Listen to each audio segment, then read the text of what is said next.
Hey, Johns Creek United Methodist Church, Pastor Charley here, and I wanted to take a few moments to thank you so much for allowing me to be one of your pastors.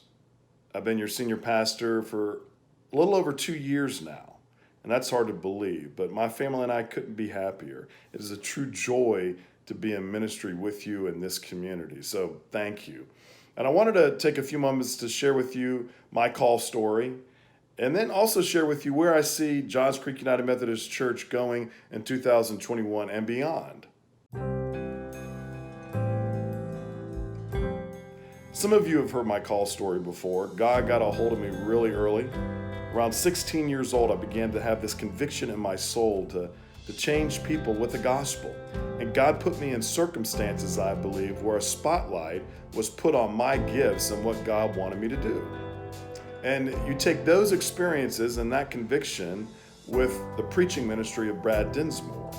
His sermons helped to form my call. I was riveted by his preaching, and it changed my heart and changed my life and really confirmed my call to preach. And one day he shook my hand and asked me, "Charley, I want to know what you want to do with the rest of your life." And so that conversation began this journey of being called to preach. And I interned with him for a short time, and I knew that this is what God wanted me to do, to preach the gospel, to change lives with the love of Jesus. And so I began serving my first church when I was around 20 years old. So I've been at this, my gosh, over 25 years.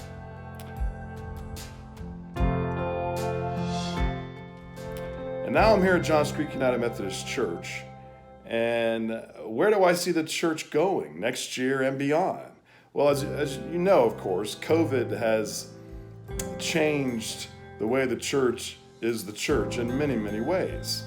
I know many of us want to go back to normal, whatever that is, and I think there will be some of that definitely. But in terms of 2021 and beyond, I see our church adapting and being the church in so many different ways, because the truth of the matter is, in many ways, when we get back to church under the new normal, whatever that looks like, we will be doing ministry in different ways. Some things will not be the same. And one of the things I think that we'll continue to do is the way we've adapted during COVID. I think that our church will have an even stronger online presence, a digital ministry. We have relied on that so heavily over the last several months, and people have gotten used to it. So I think what you'll see is us continuing to do that, and in fact, getting better at it and doing more of it.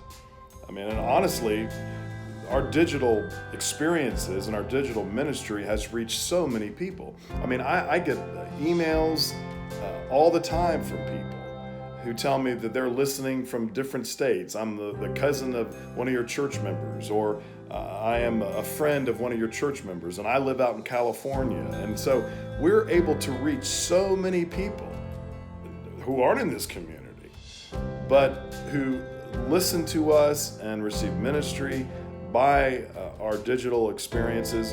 And so we'll continue to do that. And in fact, we'll continue to do that too, because it's a form of evangelism. I've also received communications from people who live in this community, and many of you have sent links to our online experiences. And these are people that before never went to church, never wanted to go to church.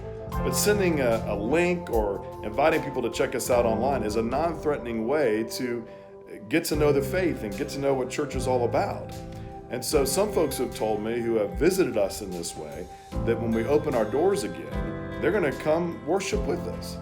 So all that to say, I think in the future, 2021 and beyond, we will have a even more robust digital presence. And I think that'll be exciting for us as we continue to do that more and to learn more. Also, another way I see our church changing, or maybe improving, I should say, is I think we're going to discover that the community, the neighborhoods around us, need us more than ever before. You know, we've discovered our neighborhoods during COVID, haven't we? Because we haven't been able to go out and do much, we've been able to walk our neighborhoods and talk to our neighbors in our driveway with social distancing. And so we've rediscovered our neighborhoods. And so I think we're going to find that Johns Creek United Methodist Church is going to be a church that is going to be more intentional about reaching the neighborhoods around us and more intentional about reflecting the demographics and the rich heritage of people that are all around us. And so I think we're going to see that. I think we're also going to see that we have a mission field all around us with that there are so many people around us who don't know they are loved by Jesus Christ and forgiven by Jesus Christ and need to know that message. And so I think we're going to be more outward focused than ever before. And I'm excited about that because you've heard me preach about that a church that is always focusing inward is a dying church. A church that's always doing programs and things that it wants to do for itself will slowly erode and die. But a church that's constantly looking outward to its community and reaching others is a thriving church. And we're doing well at a lot of that. But I think we're going to do even more of it because of COVID and what we've experienced. And the last thing I'll share is I think as we move into 2021 and beyond, well, we're going to be a praying church. Not that we haven't been a praying church before, but one of the things that has been a delight to me is that this whole COVID experience has turned our church into a praying church. 3 days a week, I'm on Facebook Live praying with you. I receive prayer requests from people all over the place. I think a lot of the fear and anxiety of COVID has drawn people to their knees, asking for prayer and praying for themselves and praying for the church. So we've rediscovered the power of prayer. I've talked to people who said, I've never been closer to God in all my life because of the power of prayer. And so I think we're going to find as we get back to the new normal, whatever that is, that we'll have new forms of ministry of prayer. And prayer is going to be a central part of our ministry. Anyway, I simply wanted to share those thoughts with you. Thank you for listening and thank you for watching. I appreciate it. And I hope you have a wonderful day and a wonderful week. Take care.